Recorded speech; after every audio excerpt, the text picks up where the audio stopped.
Welcome back to the channel. This is Trendy Storm and you are watching What If Naruto was son of Yoruichi. If you enjoy this video, please like, share and subscribe to this channel. Not wasting no more time. Let's start the story. Shiwan Yoruichi and Urahara Kazuki made a mistake a century ago.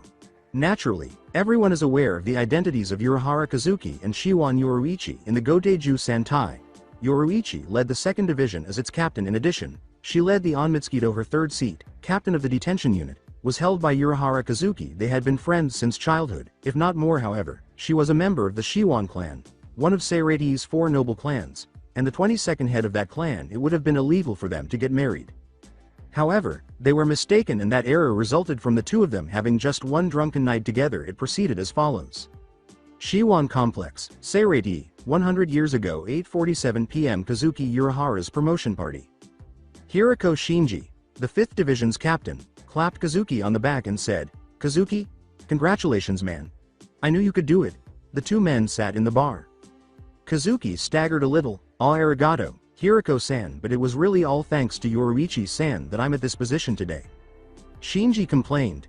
"How many times do I have to tell you? Drop the goddamn Hirako-san business and call me Shinji. Formalities suck." "Ah, Gomen Hirako-san. You bastard." Urahara Kazuki, the newest captain of the 12th Division, had recently passed his captain proficiency test. Shiwan Yoruichi, his best friend, had made the decision to host a lavish celebration for him, inviting all of the captains and vice-captains to attend. Despite the fact that they may not have known Kazuki well, he was said to be a genius among geniuses. In addition to the fact that the head of the Shiwan clan herself had recommended him, everyone had high hopes for the man. Speaking of that purple-haired, incredibly beautiful woman, she was currently on her way to him, much to the chagrin of her devoted subordinate Soifan, who had attempted to strike up a conversation with her master. Kazuki's promotion was strongly opposed by Soifan, who referred to him as lazy and unworthy of such an honor. Let's just say that after he passed with flying colors, she was essentially shut down. When Yoruichi arrived at the bar, she sat down beside her lifelong friend. "Yo, Kazuki, congratulations, man," she said in her trademark drawl, which always made Kazuki shudder. But before he could say anything, he was violently tackled to the ground. "Nani?" exclaimed Kazuki. "Oh no," now his head ached. "Kisuki!" exclaimed the one who tackled him. The voice shouted, "Oi, Baka Oyaji, get off Kazuki-ji-san right now." It sounded more feminine and chibi. Kazuki was aware of who was on top of him at that precise moment. Kurosaki Isshin, a longtime friend, had arrived in style. Shinji and Yoruichi side. Isshin remained the same regardless of his age. One would think that marriage and 3 kids would transform a person, but the man was as immature as a fetus unless, of course, he was engaged in combat. He would miraculously change from a pitiful individual to an amazing Shinigami. He was the captain of the 3rd Division for a reason. In a way, he and Kazuki were brothers, and Isshin was Kazuki's best friend after Yoruichi. Kazuki stood up a little unsteadily and turned to face the man who had so kindly greeted him. Isshin had a permanent smile on his face. His hair was slicked back into the style he so enjoyed. He was still dressed in the Shinigami and Haori of his captain. Kazuki also took a quick look at the trio behind him. The girl who had reprimanded her father for knocking Kazuki over was Kurosaki Karen. She undoubtedly inherited her fiery temper from her father. In addition to her skill with Kido spells, she was a mean puncher. She would undoubtedly make a fine Shinigami in 10 or so years. The level-headed Kurosaki Yuzu, her personality and appearance were very similar to Masaki's. She was probably the one who kept the family together because she was kind and sensible. She was already a contender for vice-captain of Unohana Restu's 4th Division and a skilled healer. Lastly, Kurosaki Ichigo. The Shinigami community received the boy as a gift when he was only 3 years old. Approximately 150 years ago, he had the Ryotsu of a captain despite his refusal to acknowledge it. He was a natural. His father's Zanjetsu was complemented by his Zanpakuto Tensa Zanjetsu. He served as his father's vice-captain. Because of this, the world was familiar with the fabled father-son duo. Ichigo said to his surrogate uncle, "Yo Kazuki-ji, congratulations, you've put this off for a long time now, you know." Kazuki raised his head and avoided looking at the younger man, saying, "Mama Ichigo, I have no idea what you mean." "Ichigo's right. Kazuki, don't fuck with us. You could have become captain 100 years ago when Kuchiki Taiko retired, but you were too lazy to do so." Yoruichi was deadpanned. He laughed nervously and rubbed the back of his head sheepishly, saying, Well, sorry."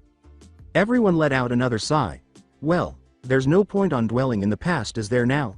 So for those of us who are old enough to drink, let's raise our glasses to the newest captain, Urahara Kazuki.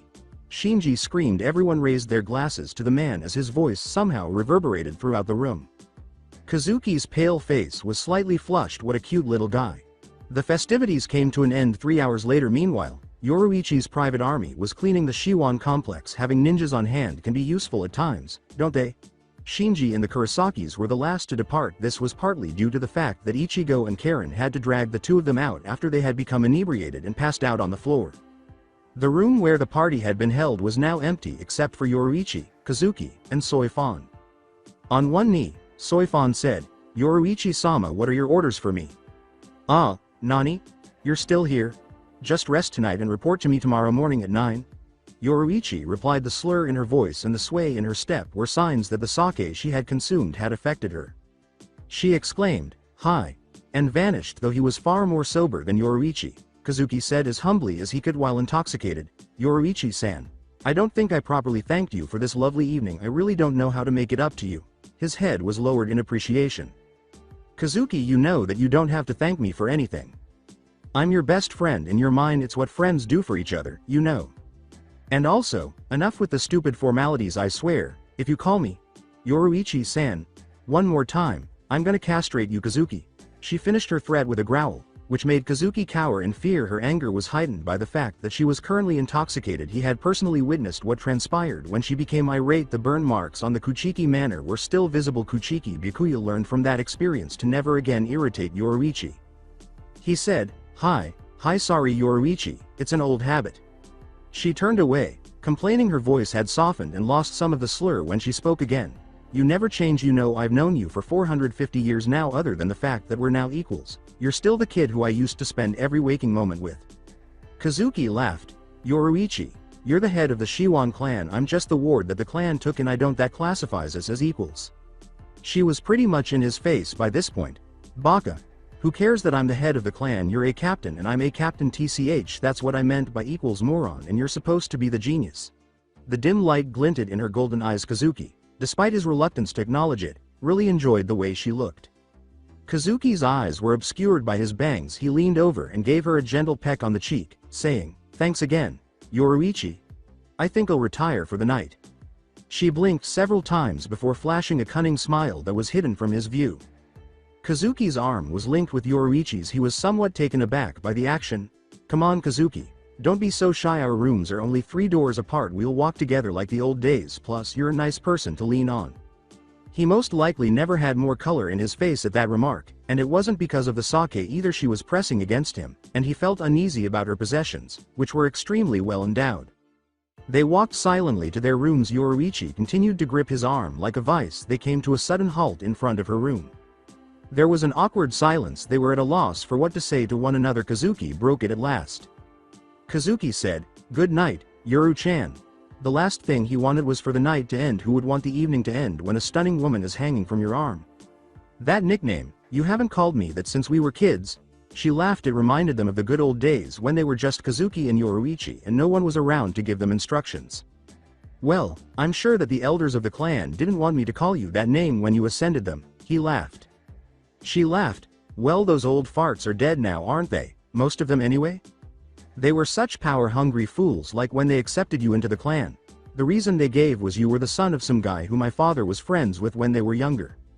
According to them, it was only proper that you were cared for because any friend of the clan leader was like family. Bullshit. I'm sure that your dad did not want you to end up in this dump. Sure, the Urahara family was pretty well known, but the real reason that you were adopted was because you had tremendous talent that they didn't want it to fall in the wrong hands." Kazuki didn't say anything. Even though he wasn't a member of the clan, he was aware of the true reason for joining.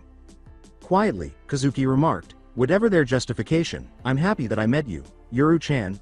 He reveled in her inherent warmth as he leaned into her touch. As it turned out, Yoruichi was a very strong woman. However, Kazuki's statement caused all of her barriers to crumble. The power of a single sentence is amusing. She was done for almost 350 years. They had been denying one another it. Before she realized what she was saying, she said, "Kazuki, stay with me tonight." "Eh?" was his only sensible answer. Did she say what he believed she had said? Did she mean it? Yoruichi was able to suppress the massive flush that threatened to rise up her neck. She developed newfound courage as well as a few other feelings. "I meant it, Kazuki, just this once please."